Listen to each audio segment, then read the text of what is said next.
नमस्ते। आज हामी एउटा निकै महत्त्वपूर्ण विषयमा कुरा गर्दैछौँ। मल्टिपल माइलोमाको निदानका लागि गरिने विभिन्न परीक्षणहरू। यी परीक्षणहरू किन आवश्यक छन् र यिनले के जानकारी दिन्छन् भन्ने कुरा बुझ्न सकियो भने यो सम्पूर्ण प्रक्रियालाई सामना गर्न केही सहज हुन सक्छ। ल, यो विषयलाई अलिकति फरक तरिकाले हेरौँ न, होइन? डाक्टरहरूले कुनै पनि मेडिकल रहस्यलाई कसरी सुल्झाउँछन् होला? यो कुनै डरलाग्दो वा अज्ञात कुरा होइन, बरु यो त एउटा व्यवस्थित अनुसन्धान जस्तै हो, जहाँ हरेक सानोभन्दा सानो सूत्रले पनि महत्त्व राख्छ। वास्तवमा यो प्रक्रिया भनेको एउटा एकदमै जटिल पजललाई टुक्रा टुक्रा जोडेर एउटा पूरै चित्र बनाए जस्तै हो। हरेक परीक्षणले स्वास्थ्यको अवस्थाबारे एउटा महत्त्वपूर्ण जानकारीको टुक्रा दिन्छ र ती सबै टुक्राहरू मिलेपछि मात्रै एउटा स्पष्ट चित्र बन्छ। हो, यही हो माइलोमा निदानको पजल। र यो सबै गर्नुको एउटै लक्ष्य छ, हेरचाह र उपचारलाई सही बाटो देखाउन, एउटा पूरा र सही चित्र बनाउनु। ल, अब यो पजलको पहिलो टुक्राहरूबाटै सुरु गरौँ है त। पजलको सबैभन्दा पहिलो सूत्र त्यो हो रगत र पिसाबको परीक्षण। यो निदान प्रक्रियाको भनौँ न सबैभन्दा पहिलो र कम झन्झटिलो भाग हो। यी आधारभूत टेस्टहरू हुन् जसले डाक्टरहरूलाई पजल सुल्झाउन पहिलो महत्त्वपूर्ण सङ्केतहरू दिन्छन्। यो स्लाइडमा देखाइएका परीक्षणहरूले हाम्रो शरीरको समग्र स्वास्थ्यको बारेमा जानकारी दिन्छन्।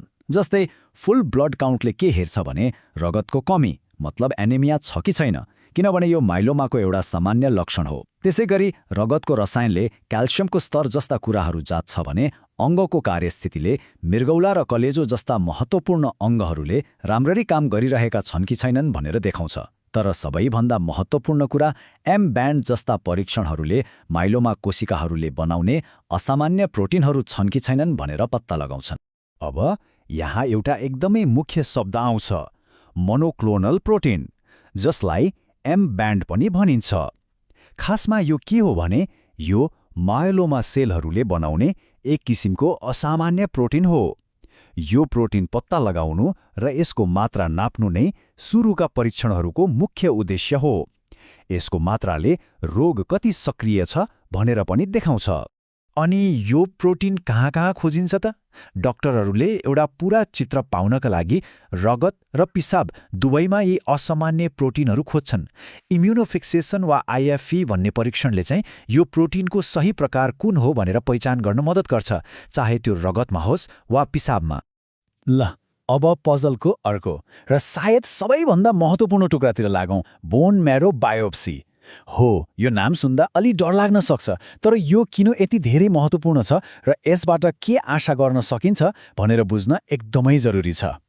एकदम सरल भाषामा भन्दा बोन म्यारो बायोप्सी एउटा प्रक्रिया हो जहाँ एउटा सुईको सहायताले हिपको हड्डीको पछाडिको भागबाट हड्डी र तरल म्यारोको सानो नमुना निकालिन्छ।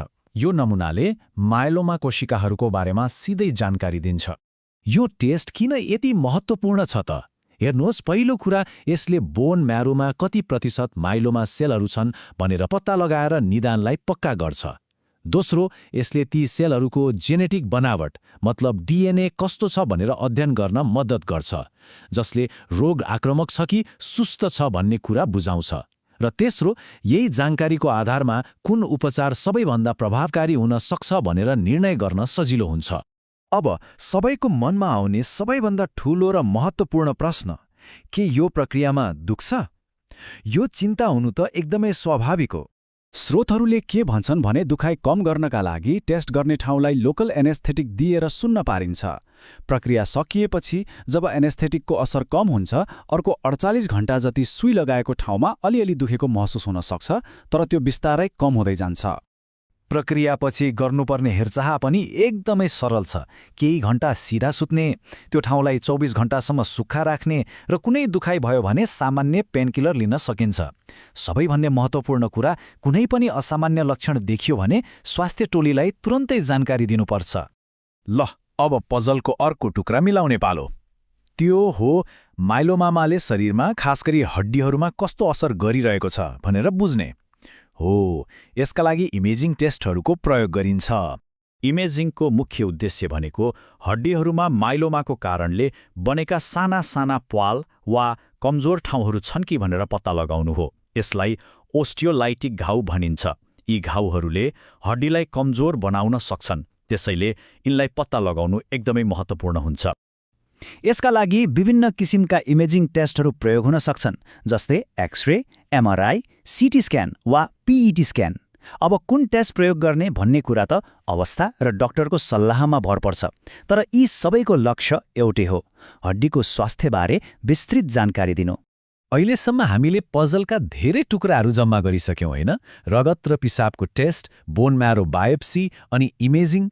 अब यी सबै जानकारीलाई एकै ठाउँमा राखेर उपचारको यात्रालाई कसरी आकार दिइन्छ, आउनुहोस् त्यो हेरौँ। अब हामी एउटा अर्को महत्त्वपूर्ण शब्दबारे कुरा गरौँ, प्रोग्नोस्टिक सूचकहरू। सुन्दा अलि गाह्रो लाग्न सक्छ, तर यसलाई मौसम पूर्वानुमान जस्तै सोच्न सकिन्छ। जसरी मौसमविदहरूले विभिन्न सङ्केतहरू हेरेर भोलिको मौसम कस्तो हुन्छ भनेर अनुमान लगाउँछन्, त्यसैगरी डाक्टरहरूले यी सूचकहरू हेरेर रोग भविष्यमा कस्तो हुन सक्छ भनेर अनुमान लगाउँछन्।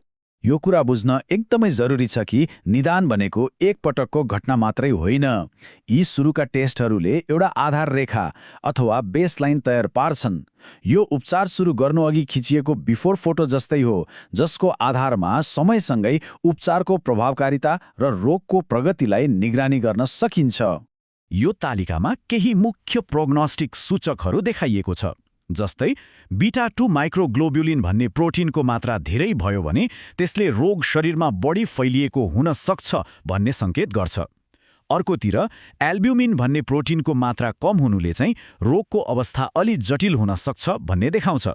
हरेक परीक्षणले रोगको बारेमा यस्तै नयाँ जानकारी दिन्छ, जसले उपचारको योजना बनाउन मद्दत गर्छ। र अन्तमा पजलका यी सबै टुक्राहरू जब एकसाथ जोडिन्छन्, तब स्वास्थ्य सेवा टोलीले एउटा स्पष्ट र व्यक्तिगत उपचार योजना तयार पार्छ। हरेक टेस्टको नतिजाले त्यो योजनालाई आकार दिन मद्दत गर्छ, ताकि उपचार सकेसम्म प्रभावकारी होस्। अब जब हरेक टेस्टको पछाडिको किन थाहा भइसक्यो, यो जानकारीले आफ्नो स्वास्थ्यको हेरचाहमा सक्रिय रूपमा सहभागी हुन पक्कै मद्दत गर्नेछ। अब आफ्नो स्वास्थ्यकर्मीसँग कुरा गर्दा मनमा आउने पहिलो प्रश्न के होला? हो, यसबारे सोच्नु नै अगाडिको यात्राको पहिलो पाइला हो।